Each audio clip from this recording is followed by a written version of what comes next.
what we did last week is we went over some kind of broader, higher level thoughts around the listing presentation, and then I did a live listing presentation so that everybody could see how that went.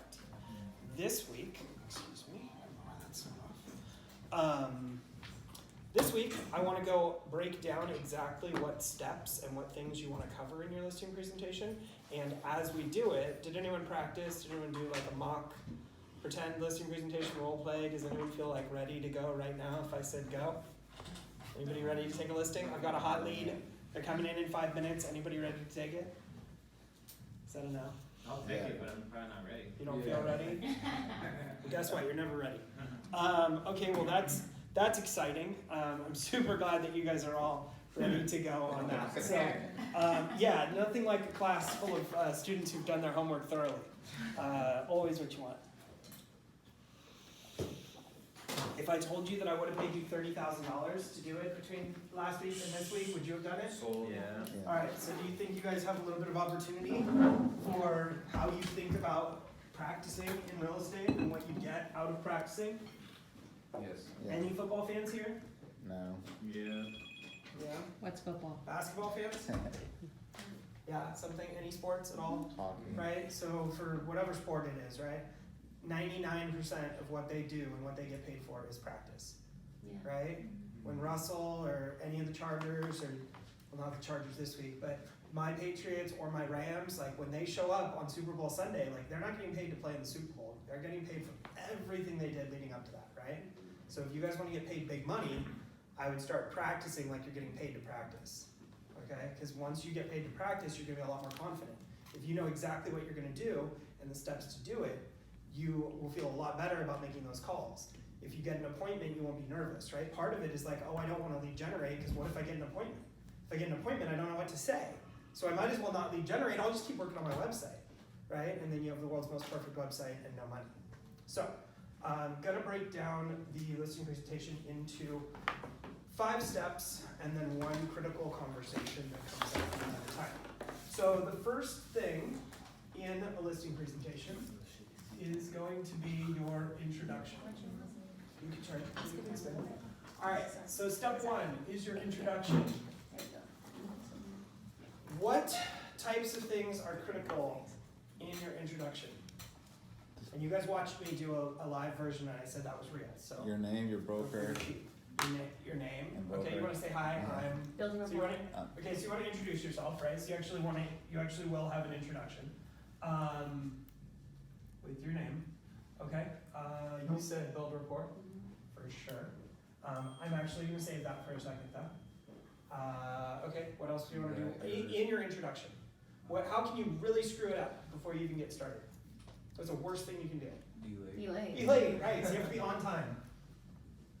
And on time means 15 minutes early, right?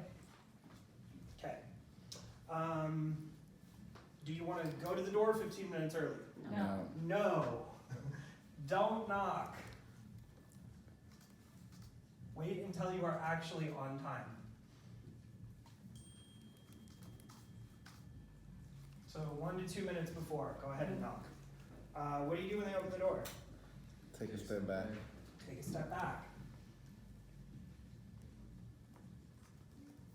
Okay. What are you going to do? So you're going to introduce yourself. What other opportunity do you have when you introduce yourself? Look at your watch. Yes, and anchor. say, So create an anchor. So you're telling them that you fulfilled your first promise, right? It's 9 o'clock and we had a meeting to meet at 9 o'clock. May I come in? Right? So you're anchoring the fact that you've already fulfilled your first promise, which is I'm on time. So when I tell you something, I'm going to follow through on it. It's going to be true. Okay? Can you guys think of anything else you need to do in your introduction? Smile. Sure, smile. This is a good opportunity, and I'm just going to put this on the side here. You're probably going to get introduced to their pet or children at this time. This is your first opportunity to show them how much you love their pet and children, right? So you're not here to be like, oh, your dog is, know, right? Like, don't do that. You just lost. Just turn around and leave. You don't like dogs, just go, right? You don't like cats, just pet that cat. Like, make sure that they don't know that you hate their animal. If you don't like children, guess what? You're the funnest uncle ever, right? So you just have to be prepared to engage with the things that are more important than they are, okay? So always keep in mind their pet and their kids. In fact, if you know they have kids, or you know they have a pet, bringing a little something is never a bad thing. So, oh, by the way, I brought this, you know, I bring these to everyone, I have this little coloring book. You know, do your kids want this coloring book and these crayons to keep them occupied while we talk? Or whatever the case may be. If you bring buyers into the office, having a little toy chest or something to entertain the kids while you meet with their parents can be really helpful. Nico brought his kid to coaching today, so it's like a real life example. Okay, that's the intro. Step 2, you got this right, build rapport. So before you do anything,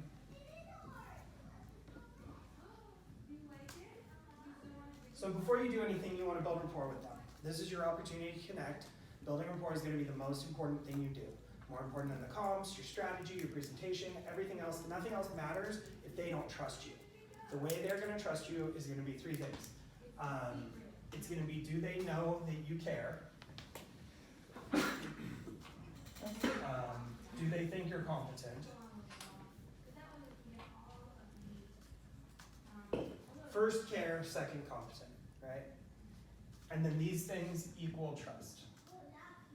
So can I trust you? Really, ultimately, in a listing presentation, this is what Mark threw in when I asked his 2 cents. They're asking you 3 questions.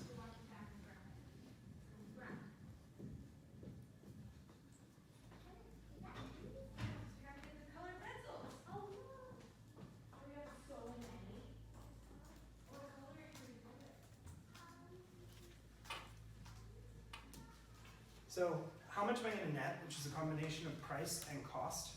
So what do you charge for commission, etc. Number 2 is timing. How long is this going to take?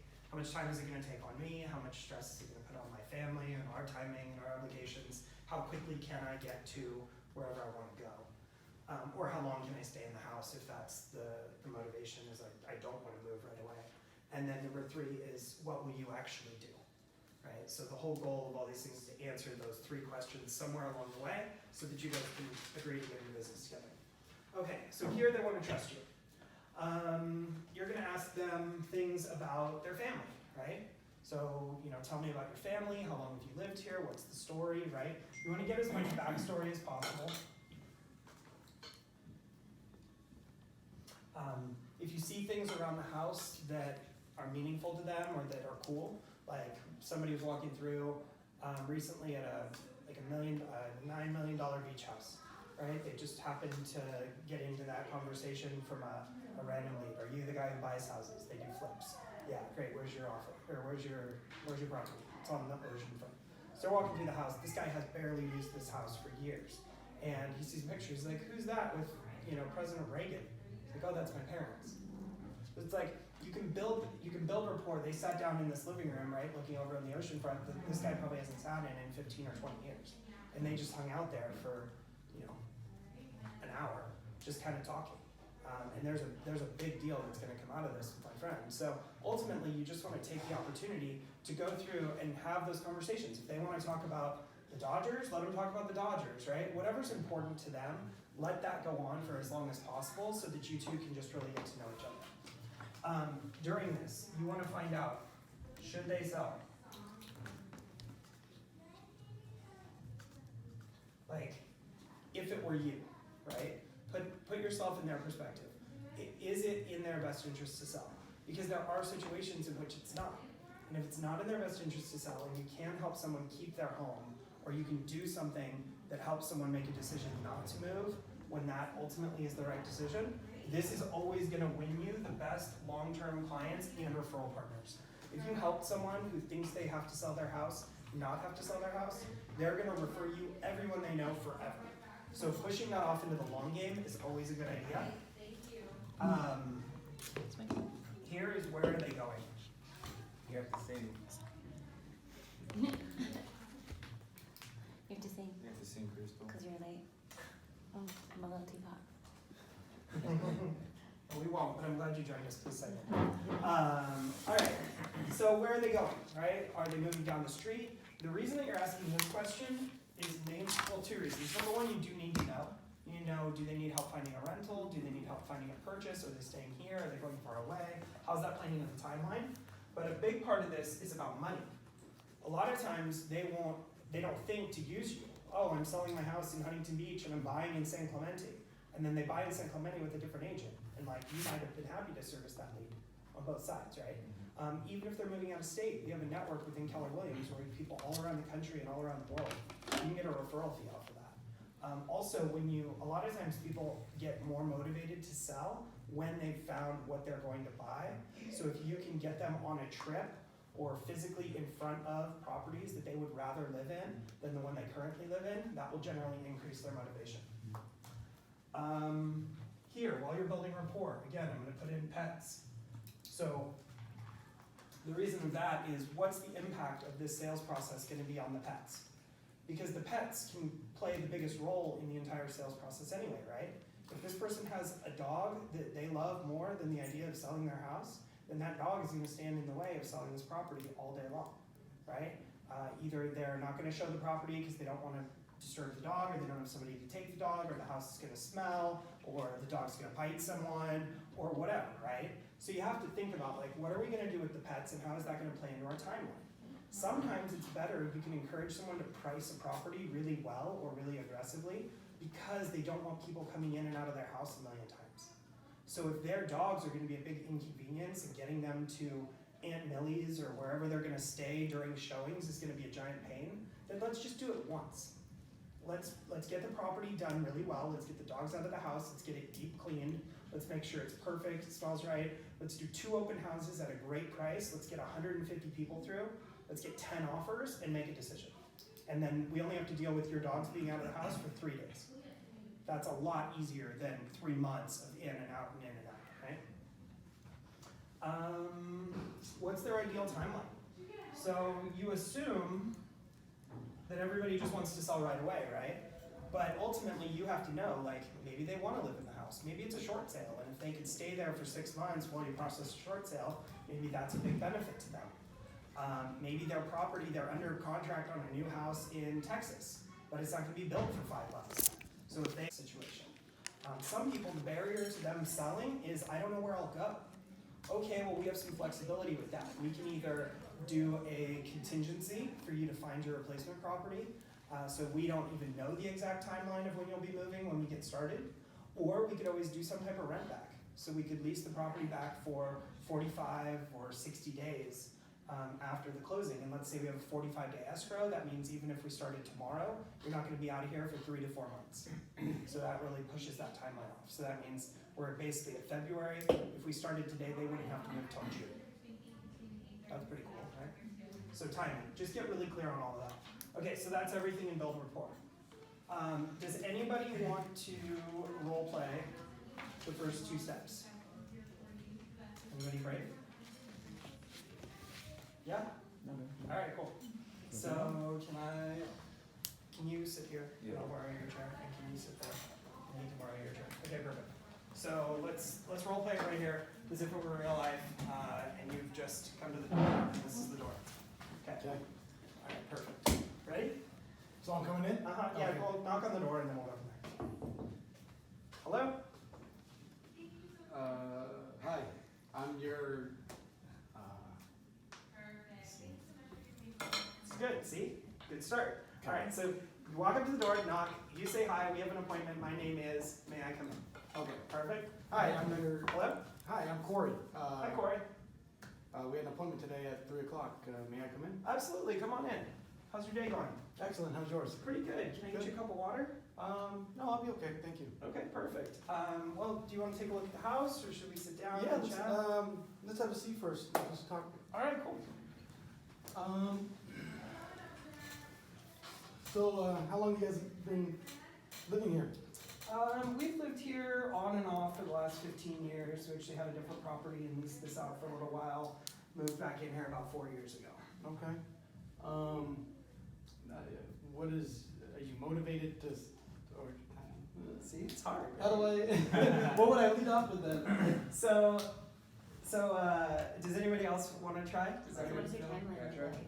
Okay, Yeah, perfect. Nico Go ahead, Nico. You can feel more extreme. Alright, let's let Nico try. Alright, This is day one. It's good. Hey, what? See, he's brave though. Let's give him a round of applause. It's hard. It's way harder when people are watching. terrible. It's so much harder. So the number one fear in the entire world is public speaking. More than snakes, more than planes, more than snakes on a plane. So just know that if you're afraid of public speaking, get over that, and you'll do better. All right, Nico. Hello. Hi, my name is Nico. We have an appointment today at 3 o'clock. May I come in? Oh, absolutely. Nice to meet you, Nico. Nice to meet you. Come on in. Should we go take a tour of the house or sit down here in yeah. the kitchen? You want to take me for a tour of the house real quick? Yeah, sure. We'll give you a quick tour. Cool. All right, cool. This is the kitchen, master Nice. bath. Oh, we put in this shower, this tub. We did this whole remodel. I had to pop out these windows, and it sure took a long time. I bet. Still haven't painted up there. You know, it's just a big project. Anyway, yeah, this is the guest bath, guest bed. What do you think about, you know, in here? This is where we've got like our cat box. I would we eliminate got the some- cat box probably, you know, have the aunt or uncle, you know, have the cat while we show the house if it comes down to it. You know, a lot of people steer away from cat boxes because they're a little older and think it's a little dirty. What if we put it in like the garage? The garage is fine, yeah, we could do that. Okay, that might work. All right. Anyway, this is the backyard. You know, we got some landscaping stuff we got to take care of, but overall, you know, that's pretty much the house. Good looking house. Cool. Should we sit down? Yeah, we should sit down. Awesome. So, So, John, how long you been living here for? lived here about 6 years now. 6 years, wow, okay. So, how motivated are you to sell this house? Well, I mean, as long as we can get our price, we're pretty motivated. Oh yeah, what's the price point you're looking for? I don't know. What do you think it's worth? Well, I've been running some comps in the neighborhood and I came prepared. I would say let's start with around 600,000. Price it right in this economy. Perfect. So what did you do wrong? Didn't build rapport. We didn't build rapport. You haven't I don't even like you yet. I already know what it's worth. That's way too early, right? Yeah. So that's the problem is, what if I don't like that number? Uh-huh. Now I don't like you and I don't like the number. That's when Nico's like, man, I went on the best listing presentation this weekend. I learned so much. Sit in his car right afterwards. All by myself. And he's just like sad, and he's just, the tears are just coming. Right? Because the second you walk out of a listing presentation is when you immediately think of all the things you should have Oh, said. God, yeah. Yeah. All your best zingers, like everything that you would have got the contract signed, like that is always right when you get in your car and you're like, Same thing ah. for a job interview. Yeah. Yeah. What do you think the listing presentation is? Yeah, It is. It's a job interview. All right, cool. That was a really good one. Thank you. It's a good start to the class. All right. So to be completely honest with everyone, truth is, you're not as prepared as you should be, right? I don't think anybody is. I think even some of our top listing agents, they still have room for improvement, right? Because unless you have a system that you walk through every time, right? You should have a script. Now there's a script in bold, right? There's a listing presentation script.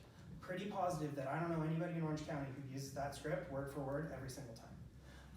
There's all kinds of scripts. There's Tom Ferry scripts. There's Mike Ferry scripts. There's Buffini scripts. There's map scripts. There's everything.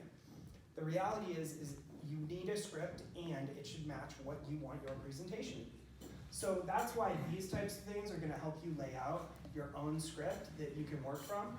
Take a little bit of everybody else's flavor, take a little bit of the outline, and then come up with something that you use consistently and you tweak depending on what works and doesn't work for you. But you really need to think about getting paid to practice. No doctor would ever walk in and be like, oh hi, I'm Dr. Tim, just got my license, haven't practiced on anyone, but we're gonna be doing surgery this afternoon, right? I think that would never ever happen. So don't do surgery on your clients, right? Practice on a couple cadavers first, which means each other. All right, so now we've built rapport. We love each other. They love the Dodgers, I love the Dodgers. We're gonna catch a game together. Everything is going really, really well. I know that they have 2 cats, and the cats are being shipped off to Michigan, and I don't ever have to see them again, so that's a win. They're gonna fix up the 6 little things. They've lived in the house for 6 years. They're moving to Tampa. They're so excited about it. They wanna get there as fast as humanly possible. Their kids are there, their grandkids are there, they just had a third grandchild, and that's the big motivation because they realize how much time they're missing out on, and they don't have any family here in California, and they don't need to be here anymore, so they just gotta make this move right away. Okay, cool, we feel like we really understand them. All right, what's next?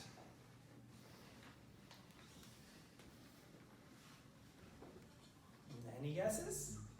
Nico? Nico, you? Not Nico, him. Nico, you. Oh, me? What's your guess? What's next? You already know the answer. Yeah, you did it while we were sitting here. Oh, pricing the house. Comps! Let's price the property. Perfect.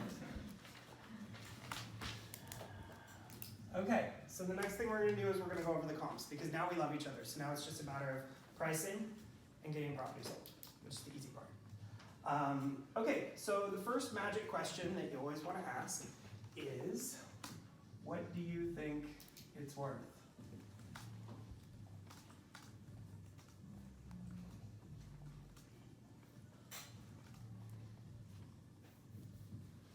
They will either do one of two things. They will either tell you what they think it is worth, or they will lie to you. Because they have an idea of what they think it is worth. Everyone has an opinion of what their house is worth. And if they're sitting across from you, they have some idea. Or Zillow told him. Or Zillow told them, which we'll get to. So if they say, oh, I think it's worth about $650, that's honesty. Sometimes they're drunk, right? Sometimes it's like, oh, I think it's worth $899. And you're like, whoa, we're way off. Is this the same house? You want me to sell this one, right? You have another property in Newport that I don't know about, right? Like, so number one, they can be off, but if they give you a number, it's honest. If they say, I don't know, or what do you think, or whatever, they're just trying to hold their cards because they want to see if they agree with you. Ultimately, you want to remove that struggle by framing it so that it does not matter to you. So you always want to present it in such a way that if they want to be crazy and list it at 1.5 million and it's worth 800,000, like, okay, fine, let's do it. But let me explain to you what that looks like, right? You want to detail it out for them and say, if you want to list it at a crazy number, I'll jump on board with you. But we're going to have a few other things that we tie into this to make sure that we don't waste our time. Okay, so number one, ask them what they think it's worth. Number two, they're probably going to say, oh, well, I saw it's worth like $850 on Redfin or on Zillow or whatever, right? So number two is your competition, so your online competition. So there is, so there are Redfin, Zillow, Zillow Instant Buyers, Purple Bricks, Open Door, Homey, Knock, and 1,000 other people competing for the attention of your clients who want to cut real estate agents out of the game, right? So you have to address this. So if they don't bring it up, you have to bring it up, and you have to discredit every single one of these people as much as possible. Now the good news is they all generally suck. The bad news is they are also generally excellent. So just know, if you go against a Redfin agent, that Redfin agent is prepared with a toolkit of things to slaughter you, right? You're going against your hardest competitor if you go up against Redfin. They have incredible technology, they are very cheap, they offer all kinds of things that help them succeed against you. In fact, if they've done their job really well, I would be surprised if they don't get the job ahead of you, unless you discredit them properly. And the way to know that is to know their stats. You need to look up their days on market. You need to figure out where the holes are, right? The Career Compass does a great workshop on how to beat Zillow, Open Door, Knock, all these competitors, right? They have a literal game plan with they call them like kill cards. It's like sheets. They have a sheet that they just pull out and they're like, oh, Zillow, here's all the things Zillow sucks at, and they drop it on the table, right? So they've already done all the homework for you. If you want to go through Career Compass's Zillow / Redfin, kill the competition thing, they have all that. Where do we find out? The Career Compass, they're a third party. Nikki has all the information on them. They offer continuing education, they do retreats, they do like a 2-day workshop. A lot of it is on this topic. It's really good stuff, everybody raves about it. They were here in our office just a couple months ago doing a continuing education thing, yeah. How are you going to, like, without sounding like negative, how are you gonna, like, what would be your approach to discrediting? Yeah, I can certainly understand that you have looked at your value on Zillow, and I don't know if it's right or wrong, to be completely honest. All I know is that Zillow in general is off between 5 and 10% on their valuations, unless it's a very cookie cutter situation. So give them a fact. And I would say, look, here's a list. So the MLS, when you run it for your CMA, there's a page in there that will show you how wrong Zillow and all kinds of different, it'll print right off, and it'll show you the percentage that they were wrong on for all the comps. So it'll say, it'll have a thing, and it'll say, this one that sold, it was listed at this, it sold at this, Zillow was off by 9%. This one, listed this, sold on this, Zillow was off by 5%. And it'll stack it all, and then it'll put the average on the bottom. So it's a really cool little slide that you can put in, right? So discredit them. Purple bricks, Redfin, Rex, all those things, yes, absolutely. I'm sure that sounds interesting to you, and maybe someday that's how real estate will be sold. But the reality is that 95 to 99% of real estate in this area is still sold by a traditional brokerage, and the relationships that I have with other agents and the way we market our property and the level of service that we provide our clients is why sellers continue to choose to hire us over companies like that. In fact, frequently when I reach out to people who are listed by Redfin or Purple Bricks or any of these other companies, I may not hear back for a day or more. I don't know if that's the type of communication they have with agents. I wonder what their communication is like with their clients. I'm sure if you Google Redfin or Purple Bricks horror stories online, you'll come up with a whole bunch of stuff. So personally, I really wouldn't recommend going that way. However, we will definitely address how we're gonna save you or make you the most money. Because your goal here is to net the highest amount of money, correct? I'm gonna say yes, and then you're gonna say great. So I'm gonna continue to go through this, and I'm gonna show you exactly how you're gonna net the most money by working with me. Perfect. Do you think that that is the future? No, I hope not. I like real estate.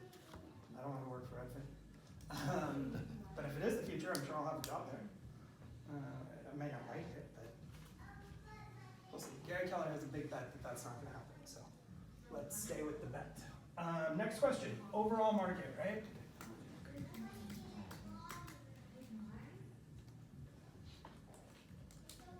So this is really counties. So this is where the Orange County Housing Report becomes really valuable. So if you don't subscribe to it, you should. The new one just came out today. The good news is we got the first bit of good news in real estate in the last 6 months. Yay. Yay. Nobody here likes money? Demand went up for the first time in a long time. So demand is spiking. If that trend continues, we will hit a balanced market. A balanced market is a very sustainable market. Coupled with where the stock market is and where interest rates are, if we can hit that for the next 3 to 4 months, we should see a very nice trend of sales. Now is like the critical time to strike. Interest rates are great. It's perfect for everyone. Sellers get their price, buyers get their deal. There's some room to negotiate, but there's not multiple offers generally, and there's not fire sales. This creates a very stable atmosphere, which is really good for everybody in this room. So talk to them about what's going on in the market. Also talk to them about interest rates.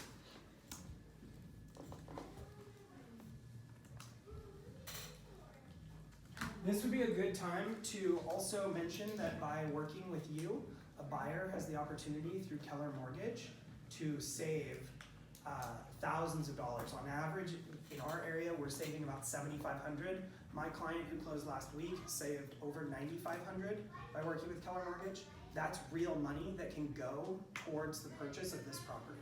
So by working with me on the listing side, I'll be able to offer buyers an option where they will be able to save money that they can put towards the purchase of your home. So therefore, they can pay more, which is why you shouldn't work with a Redfin. So the money you were gonna save by giving it to Redfin, I can save the buyer, and we can put that in your pocket in the form of higher offers. Interest rates are low, we wanna capitalize on that. When rates goes up, what happens to buyers' purchasing power? Goes down. So if rates are low, that's good. That means buyers can afford to pay more. When rates go up in 3 to 6 months, that's gonna drive values down. So we wanna make sure that we talk to them about that. That creates urgency. Helps them understand what buyers are dealing with. Then we're gonna get into the neighborhood comps. So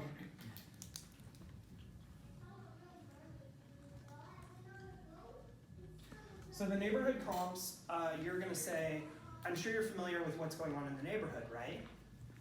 And then they're gonna say yes, because they wanna look smart and well informed. And then this is where if you're a Jedi, you're gonna really take control. And you'd be like, perfect, I was sure you did. Remember the Johnsons who sold their house over on Abigail Street? Yeah, they got, theirs is a little bit smaller than yours, but similar condition, and they sold it for $650. And then, of course, the Lawrences over on Main Street, they sold their 4-bedroom. It was a little bit bigger, really nicely upgraded, but they got $950 for it. And the Taylors, 3 doors down, they have the same model, but it was trashed, and they just sold for $800. So based on all this information, I think your property's probably worth around X, and we're gonna go into a couple of different options and strategies, right? So when you talk about the neighborhood comps, if you can, use names. Use the people's names. Don't use the street address. Use the name and the street, and then the size, the model, the comparison, right? Tie it all in like that. It makes you look like you know everyone. It works really, really well on luxury. Because in luxury, they really do know everyone. And they know everybody's business. So if you're going up in a multi-million-dollar neighborhood, trust me, they know that the Smiths just sold, they know exactly what it sold for and how much money and all the details of their divorce, right? Because they got nothing better to do. So FYI, that helps really well. Next, we're gonna talk about, and these are sales. And then we're gonna talk about any active competition or pending. Active and pending competition is what's going on right now in the moment. So if I were a buyer with $850,000, would I buy your house or would I buy somebody else's? And this is a moment in which you can get a lot of benefit should they be crazy on the price. So if they think their value is way higher than it really is, this would be where I would set up another appointment either right afterwards or the next day or whenever to go take them to see their competition. So say, okay, you think it's worth $900, let's go look at 5 houses. Go show them 5 other houses that are better for $850, and then they'll be like, well, yeah, okay, you're right. No buyer would ever buy my house over these 5, right? That's a really easy way of handling that objection. Pendings tell us what's currently happening. So we may not know the sales price, but if we know that the house 1 street over that's the same model was last listed for $825 after being on the market for 65 days and 2 price reductions, we can assume it probably sold for about $850, something like that. That'll give you a better indication of what's actually going on right now. Lastly, we're gonna make our comparisons, obviously, on things like condition, size, and that's both lot size and square footage, location, or in the community, right? Sometimes a house is like backs to a busy street versus being an interior tract location. The other thing to think about if there's a bad comp might be availability. Sometimes if a property can't be shown because there's tenants or for whatever reason, that can have a significant impact on the success of the sale. And that's another thing you can explain to them. We want to make sure that the house looks great, we want to make sure it's available when buyers want to see it, and we want to make sure that it's priced well. If we do those 3 things, we will guarantee we sell it for the highest amount of money, whatever the market will bear. And we can agree based on what's happening in interest rates and in the market that now is the time where you're going to get the most amount of money. In fact, if I'm being completely honest with you, it probably was about 9 months ago. But we didn't talk 9 months ago, so the second best time is going to be right now. That's how you're going to go through that. All right. Next, strategy. So,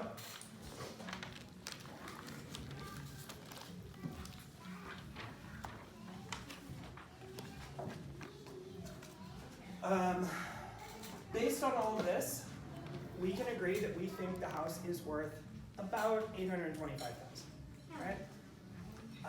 Would you agree with me, Mr. and Mrs. Seller? And then they're gonna say, yeah, sounds about right. And I'm gonna say, look, I can't give you an exact price. The comps only tell such a story, and we're gonna have to figure it out with the market when we put this home on the market. So if it's worth about $825,000, we have a couple of different options. Number 1, we can do a top-down approach. So a top-down approach is great for you if you want to make sure that we don't leave any possible money on the table. So if we were going to take a top-down approach on your property, I would not recommend pricing above $900,000.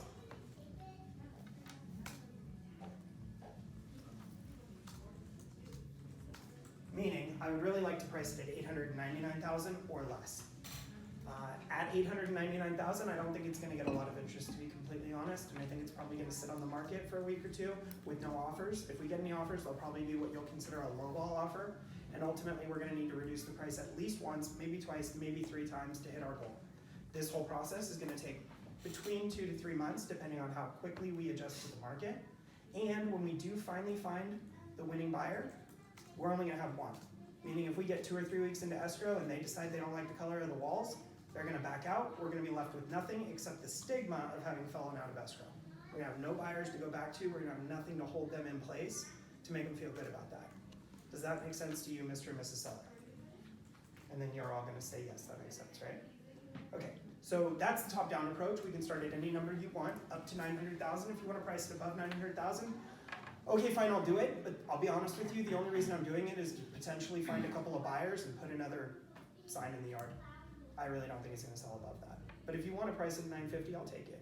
I'm not gonna spend a lot on marketing though, just to be completely honest. Okay, you always wanna be completely honest, right? So if you wanna be crazy, we can be crazy together, but just know, I'm gonna be honest and tell you that I think you're nuts. Next would be bottom up.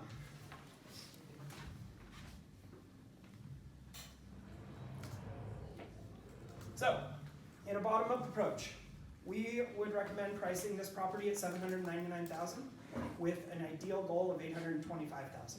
What I can guarantee you is that based on the market, if we do everything we need to do to prepare your home for sale, make sure it looks perfect, make sure it's photographed perfect, and run our strategy the way we know that we're going to, we will sell your home for market value. That could be $825,000, it could be more, it might be $800,000. I can't guarantee that. What I can guarantee is we're gonna get every potential buyer through, we're gonna encourage all of them to write an offer, and we're gonna sell it for the highest possible price. The lower you allow me to list it, the more I can guarantee that we sell it for market value. And we'll talk about our accelerated sales platform next. So we have an accelerated sales system. We'll talk about that next. And yet, if you wanna do a traditional sale bottom up, I would recommend $795 or $799 to get it done. Or you can price it right. We can put it in $815 or $825, and just know we might not get multiple offers, but we'll probably get 1 or 2, and it will probably still sell in about 2 weeks. The third option is our accelerated sales system. Are you familiar with that? And then they're gonna say no. You're gonna say, okay. It's actually where I bring a partner of mine in. His name's Simon. He runs American Auctions. He's from Sydney. And the way they sell property down in Australia is they put it on the market, aggressively market it for a month, and then they have a live auction, and that determines the highest price. What he guarantees is that the property will always sell for market value. The way we establish that is we price the property usually about 20 to 25% under market. We have 2 open houses per week. Simon can tell you the whole schedule. Here's a flyer on that. And then we can discuss, and that's a separate conversation regarding commission. So you tell them that that's a third strategy. So it is not it's not a distress sale. It's not on the courthouse steps. There's no minimum reserve. There's no obligation to sell. So if we go with the accelerated sales program, we guarantee your property will have an offer for market value within 1 month. Generally, we get multiple offers. 80% of the properties we put through that system sell before we get to auction. So only 20% of properties go to auction, and most of the time the seller decides to sell at auction or before. Very, very rarely does the seller decide to keep their property. So that's the accelerated sales program.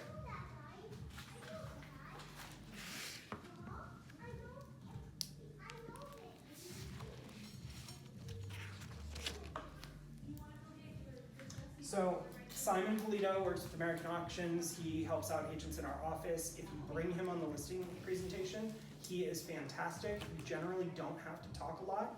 If they don't decide to go with the auction style, he will push you and how great you are, and he will totally say, you can start traditional, and if that doesn't work, you can use us as a backup plan.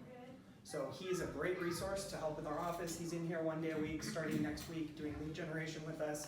He's phenomenal. So use that option. So those are the 3. So then what you're gonna tell them is you're gonna say, look, regarding pricing, what would happen if I priced the home at $1? I'm gonna get multiple offers. What else is gonna happen? Drive the price up. We're gonna drive the price up, yeah. Am I gonna be on the news? Yeah. Am I gonna have neighbors knocking on my door asking if I'm crazy? Yes. Right? Probably a helicopter lying down the block, churro guy, whole nine, right? Like, I'm not kidding, it's real. And that in text messages from a client. But yeah, so if we price it at $1, it's gonna create a circus and we're gonna get the most amount of attention. And that's ultimately what we want. We wanna funnel people through here because even if people can't afford the property, they're gonna give the people who can afford the property a sense of urgency. It's gonna create that demand. It's gonna create that fear factor. It's gonna allow buyers, hopefully, two pregnant ladies standing in your kitchen fighting over this house, right? If they brawl in your kitchen, you know you're gonna sell for top dollar. So that's what we wanna create. All right, we're gonna give you a list. We're gonna help you identify what's gonna maximize your top dollar in preparing your home for sale. Because a big part of this is preparing your home.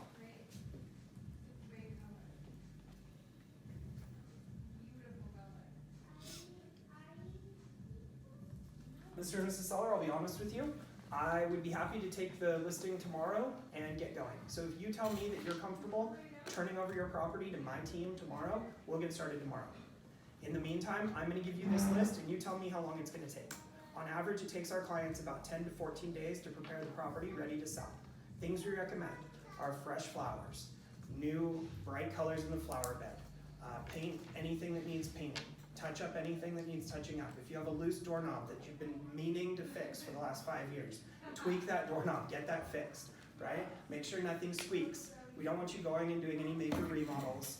We might recommend carpet cleaning, replacing carpet, painting. We're not gonna make it very extensive, right? We have a list, it's 107 items. You do as many as you feel comfortable and let me know what timeline you think you can get those done in. And then when our team takes over, it takes about 7 days to get the property on the market. What we're gonna do once you give us the green light is we're gonna go ahead and start with a light staging. So we're gonna maybe move a couple of the things you have. We might bring a couple additional pieces in. We're gonna work with what's here and we're gonna make some recommendations. If you tell us you absolutely don't want us to touch anything, we won't. But we're trying to do what we can to maximize how the property is shown and how the property is photographed. The next thing we're gonna do is we're gonna schedule our photographer.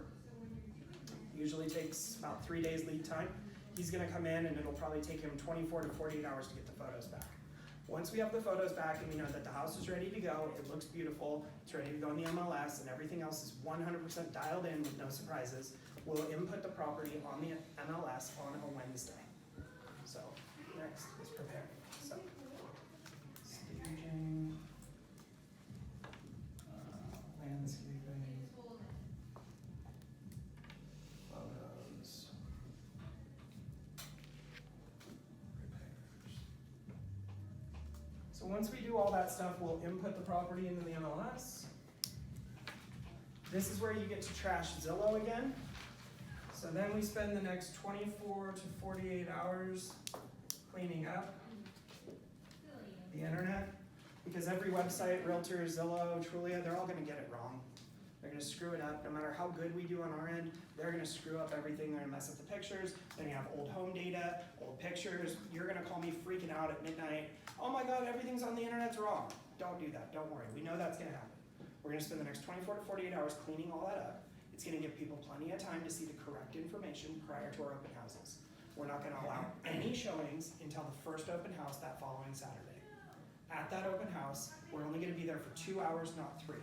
The reason 2 is because we wanna condense this into as short of a period of time as possible. We want as many people there all at the same time, and most people come from the internet. So they see the property online, on their favorite app, they come to the open house during the window in which it is. So we're gonna do it from like 11 to 1 or 1 to 3 or something along those lines. And ideally, by the end of the open house, we will have had 50 to 100 people come through. We'll get 2 to 10 offers. And on that Monday, we'll let all the offers come in. By Tuesday morning, we'll review the offers together. By Tuesday afternoon, we'll have the counter offers sent out. And hopefully everything is finalized by Wednesday. In a perfect world, everything takes between 7 and 10 days from start to finish once we put the property online.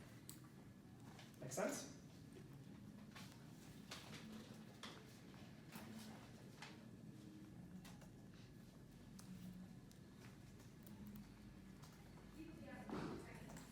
That's if we all do everything perfectly. Cool? do it over here because it's small. It's close. So literally, what we just went through, what I just said, if we do all that, does that make sense? Yes. Do you have any additional questions? They ask whatever other questions they're gonna ask. I'm ready to get started right away. I'll send you, here's a copy of the list of everything we recommend for staging, or I'll email you with a list of my recommendations, or whatever that's gonna be. How soon do you think you'd like to get started? So questions, and then close. And then they're gonna say, well, what do you think about pricing, right? This is the point where some additional questions are gonna come up. Like price, and commission, fees. So price, commission, and fees are all buying questions. So if somebody's asking you, what do you charge? They're ready to work with you, or they at least think they might be, right? So if they want to talk about, okay, what price should we pick? How much commission do you charge? What other fees can I expect to pay? Or something about timing, like how quickly can you get started? Those are all buying questions. They're ready to go. So just close them and just say, okay. And then lastly, this is what will happen next. So you can either pull out your laptop or your iPad. You can have your DocuSign already ready to go. You can just pull it out, swivel it around, slide it across the table and say click here. Click, click, click, sign, done. Emails directly to them, you're done. Or you can pull out your printed copies. You have to have 2 copies. You get one signed right there, you take that with you. You get the second one signed right there, you give that to them. If you don't give them an executed copy of the agreement at the time in which they signed it, it is not considered a valid listing agreement. So they have to get a copy right away, which is why DocuSign is great. Or if you prefer, you can leave, send them an email follow-up and say, by the way, here's a copy of the contract for your review and signature. Let me know if you have any questions. So you can email it later along with the list and the recap and here's the da-da-da-da-da. If you feel very confident that you're gonna get the deal and that you two built that rapport and you bonded and they're gonna move forward with you and they're ready to go, then generally people don't say, yes, I'm ready to go, let's do it. And then you email them later that night and then they're like, never mind, changed my mind, I don't wanna work with you. In general, if you've really got the deal, that part doesn't matter. If you've kind of like strong-armed your way into a deal, then very frequently, if you don't get it signed right away, they'll have regrets and they'll change their mind. So it depends on your style. If you feel like you're having to really pin them down for it, then you better get it signed right away. But the reality of the situation is like, we don't keep people hostage in our contracts. So if a seller wants out, we let them out. So if I'm gonna strong arm you into signing, like if I tell you you can cancel anytime, you're just gonna cancel anyway. So our approach is that we don't do it all right there. We meet, we talk, we see if we're on the same page, and then we have a follow-up conversation by telephone and do everything else by email. And then I send them the listing agreement and then they execute it and then we're off to the races. Because the reality is they have all the preparation and stuff to do in the meantime. So they're never ready to go tomorrow. Like it's never like meet with you and then a photographer comes the next day. Like that just doesn't happen. Okay, so up to that point, any other questions that you guys have? And then I'm gonna go over the last, possibly most important part. How do you deal with somebody that doesn't, like, for example, if you say a 6% commission, if they're not okay with that and they're not willing to work with you unless you lower it? That's next. So Okay. hold on, you're my segue king. Any other questions except about commissions? The fees part, like what are the? What fees to expect? So in general, we like to budget for about 1%. However, it's gonna really depend on repairs and if the buyer requests any, depending on the condition of the property. We're gonna try and keep the fees as low as possible. Your HOA dues might factor into it, right? There's a lot of little things that come up with the fees, but we like to usually account for about 1% as a placeholder. I can get you a more accurate estimation of fees. Let me get with my escrow officer, and my escrow officer can get an estimated closing statement. She can build those fees in so we have some real numbers to work off of. That's something you can either bring with you at the time, but a lot of times you don't have the data to fill it in. So then you can go back and copy Alicia and the client and say, what do you need to provide me with a somewhat accurate estimated closing statement? And now when you say 1%, is that from the purchase? Sales price. Just sales price? Yeah. And that could be high, right? That does factor in like Yeah. repairs and stuff. Like Yeah. So my recent listing appointment, she keep comparing with the Redfin agent because the Redfin agent sold one of the property within a day. So, but at that time, that house was newer, better remodel. Now this house already complete remodel. So she said, you know, do you have buyer in hand? How many buyer do you have? That, you know, the other agent, she sold it in 3 days. I don't know what the difference. I don't know why she magic like that. And I go, it's all about, you know, the right price. Yeah. Ooh, she sold it in a day. Yeah. And then And it Redfin. man. That's why I don't know and then, what day. And then I would say, and then my response would be, wow, she sold it in a day? I think that might be a little too soon, don't you? I mean, she might have been able to get more money if she'd waited a week. Remember, we have a 7 to 10 day strategy. And this 7 to 10 day strategy guarantees that we're gonna get you top dollar. The Redfin agent probably just left some money on the table, because you know how Redfin agents are paid, right? No? Oh, Redfin agents are paid a salary. They actually get a very, very small commission. It's just a couple $100s. So they really have no motivation for selling the property at top dollar, because they get paid the same no matter what it closes for. Did you know that? Really? Yeah, Is see, that I get paid more money. Is it? So the more money I sell your house for, the more money I make. So I'm on your team. I have a vested interest to sell it for as much as possible. The Redfin agent just works for Redfin. They don't care. So listing agent for Redfin, Salary. they don't get. Really? They get about $500 a closing. So when they come get the listing appointment, They have to. how many percent do they ask for They this? just get like a flat rate for like showings, They right? have like a 1.5% to 1.5% is what Redfin charges. But Redfin gets most of that money, and then they get a small. So the No. listing percent is really low too. Correct. Because they have no skin in the game. See, They Redfin's only goal have is to take as many. 1% listing fee, I think. It depends on the location. But yeah, their goal is to take as many listings as possible and sell however many sell, and then they make their spread based on volume. My goal is to take as few listings as possible and sell them for as much as possible, so that I can make as much money for my sellers as possible. See, I don't want to work with 1,000 clients. I only want to work with 50. Is there Right. a standard for the buyer's agent for Redfin? Oh yeah. What do they get?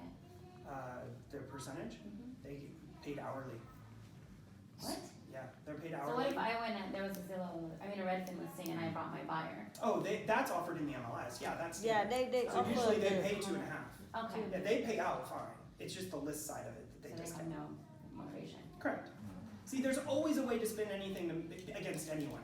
Like I can spin against myself all day long, and then I can have somebody, you know, I can spin against Redfin or Zillow or anybody. You just have to understand how they operate and what their strengths or weaknesses are.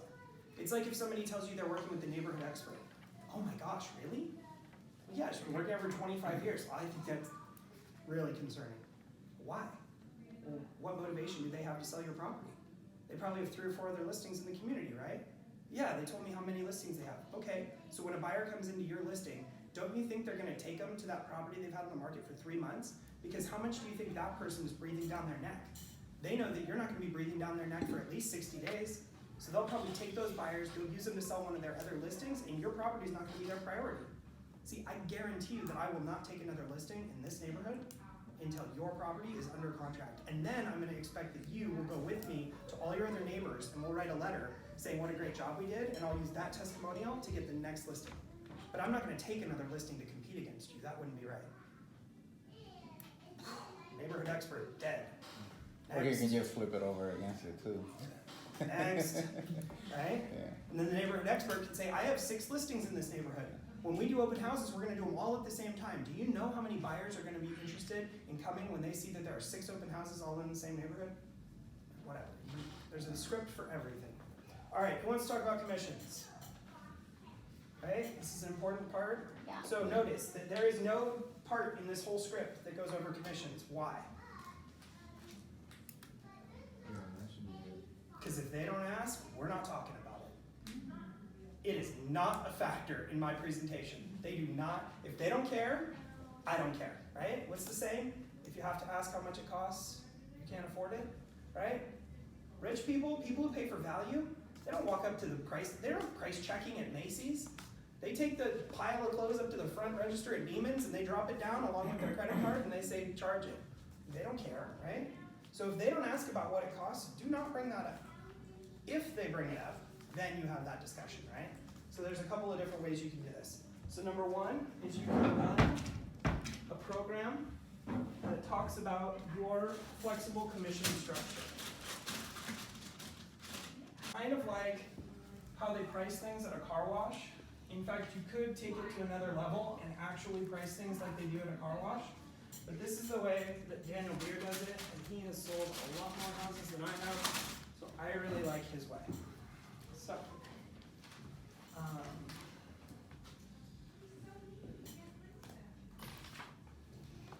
so flexible commission structure takes a lot of the concern away that they're gonna overpay. So what you say is, I have a flexible commission structure, you can pay 0, 2, 4, or 6%.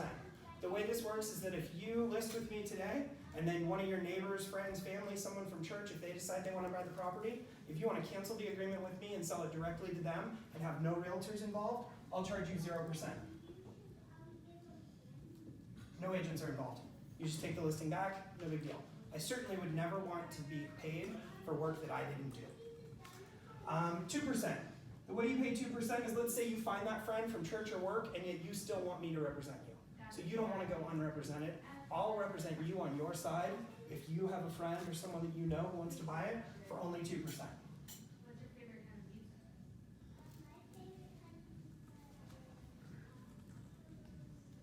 So essentially, they bring the buyer, you just. Yeah, if you find the buyer, I'll represent you. You pay me 2% for that service. 4%. This is if I were to find the buyer. So let's say the buyer walks into the open house and wants to work directly with me. If I have both sides, I'll go ahead and take 2% off my fee, and I'll do it for a flat 4%. Lastly, 6%, this is if there's another agent. Because if we're gonna bring the most amount of attention and the most amount of offers, we wanna make sure that that buyer's agent has every motivation to show your property to their clients. So we're gonna offer them 3%, we're gonna take 3%. Does that make sense? Perfect. So that's our flexible commission structure. That's easy. We already talked about the accelerated sales system. So if they want to use the auction platform and the accelerated sales system, you can do it several ways. Number one, you can just pass the cost on top. So you can say, it's going to be this plus 1%, and they're going to pay that 1% fee. Or you can pay that 1% fee out of the buyer, out of the listing side. You can pay that 1% fee out of the buyer's side, or you can tell them you're going to split it. So essentially, if they're going to do the auction platform, I get 2%. To do everything for representing you and selling your home, liability, everything else. Buyer's agent gets 2% for doing everything they do to bring the buyer, and the accelerated sales platform auction company, they get 1% for running the auction and having their system. So 2, 2, and 1. Okay, that's how that breaks down on the auction. The other agent said they'd do it for less, right? So with that, there's a lot of one-liners, right? Like, if they negotiate that way with their money, what are they gonna do with your money? But that's really overused in my opinion. So I would say, look, if you wanna do it, look, what did they say they'd do it for? And they're gonna be like, oh, well, they said they'd do it for 4%. Okay, great, what's their number? I'll call them right now, I bet them we can get it down to 3%. I'll tell them you're my cousin. Let's see how low we can get them, right? You can do it right there. Great, I'll call him right now. You want the cheapest agent in the world? Heck, I know this girl, Catherine Miller, she works for Realty One, she'll probably do it for 1%. You want me to call her right now? Like, if you're looking for cheap, I can find you cheap. We'll go call Purple Bricks and Redfin, and we'll get you cheap. But I don't think you want cheap, I think you want the best, right? So you can spin it that way. Also, do they get a discount if they sell and buy? So that's a personal question for you. So if you're going to offer them some type of discount for doing a sell and a purchase concurrently, give them the credit on the purchase. And you can always take it back off the listing price if they're closing concurrently or however you're doing that. But you want to do it that way because you don't ever want to give them the discount on the sell and then they go and buy with a different agent. If you tie it to the purchase, it ties them to you because they'll only get the discount if they continue to use you for both sides of the transaction. Does that make sense? So and usually what we'll do is we'll discount 0.5%. So we say we're gonna list, and then on the buy side, we'll credit you back 0.5% for doing 2 deals at once. I have a friend in the business. I was thinking of listing with them. And then they go, what? well, I mean, man, that's gonna lead to a really awkward situation if they're not able to sell your house. Why don't we do this? I'll go ahead and offer them a referral fee because you guys are so close. I'll let them know that you wanted to make sure they were taken care of, but you really didn't want to mix business and pleasure, or business and personal. Would that be fair? And then they'll be like, yeah, that'd be totally fair. I'll give them a referral fee. Or you do the whole like, you know, oh, you know, it's really personal. Do you want them looking through your finances? You know, oh, my favorite one ever is, have you ever worked in a restaurant? Has anybody here worked in a restaurant? Okay. When you worked in a restaurant and your friends would come in to have dinner or have lunch there, what would happen? You'd hook them up, right? But when you got really busy, what would happen? Oh, I would be like, you can wait. Yeah, you would wait. They would be the last one you serviced. Yeah. So when you hire your friend, the expectation is already there that you're gonna put them off to last because you know that they're your friend. Is that really what you wanna do when you hire an agent? So that one works really well. If they say something about commission, like, well, what if you know, if we could do it for 5, or if we could get a discount, or da-da-da-da-da. You turn it around and you say, if we can come to terms on the commission, are you ready to get started right now? So always make sure that they're ready to take action if you're ever gonna make a deal. So if they say no, then you don't have anything to talk about. Then it's irrelevant. No, you're not ready to hire me? Okay, well then we're not gonna talk about commission. I only talk about commission with clients that are ready to take action right now. Here's another one. I'm gonna charge 6%, and this is how this is all gonna work. And yet, if I come to you and I ask for a price reduction, I'll cut my commission by 0.5%. That way you know that if I'm asking for a price reduction, I have skin in the game. I'm not just doing it to make my life easier. So I'm confident that we'll sell for $715,000 or more. And if I ask you to cut your price $1 under $715, I'll drop my commission down to 2.5% for my side. Yeah. In the contract, are those stated? Yeah, you can put all these provisions in the Okay. contract. Yeah, 'cause I just assumed you wouldn't know. You'd add an addendum and you'd spell it all out. Nice. Also, something, if they ask about commission and they want to reduce it, which services that we've gone over would you like me to eliminate? You don't want professional, do you want to drop the professional photography or the staging consultation? Because at that price, I can't do both. You know, remember when I said I was going to take your calls at nights and on weekends? Are you okay if I just answered Monday through Friday, 9 to 5? Because at that price, I'd be happy to do that. But I don't work on nights and weekends if I'm not getting my full fee. My family's too important to me. Like, nobody's gonna hate on you for your family, right? And not if you're confident. A cancellation clause. So rip it up, cancel anytime, minute to minute listing agreement. If you sign it now and you change your mind by the time I get to my car, just text me, I'll rip it up. Like, whatever you wanna do to guarantee them that you're willing to let them out at any time solves that problem. And you can just say, look, I don't get paid unless you're happy. So none of this money matters. The commission is irrelevant unless you're happy with the net number that you're getting. So let's go ahead and get started now. In fact, if I sold it for $20,000 more than you think you're gonna get, would you split it with me 50-50? A lot of people will say yes to that.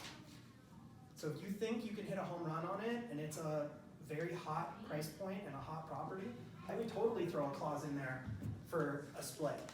You know, let's create a target price. Anything above that target price, we split 50-50, dollar for dollar. It's money you didn't think you were gonna have. You down to split it with me? It's all good. Be my new favorite listing. Yeah.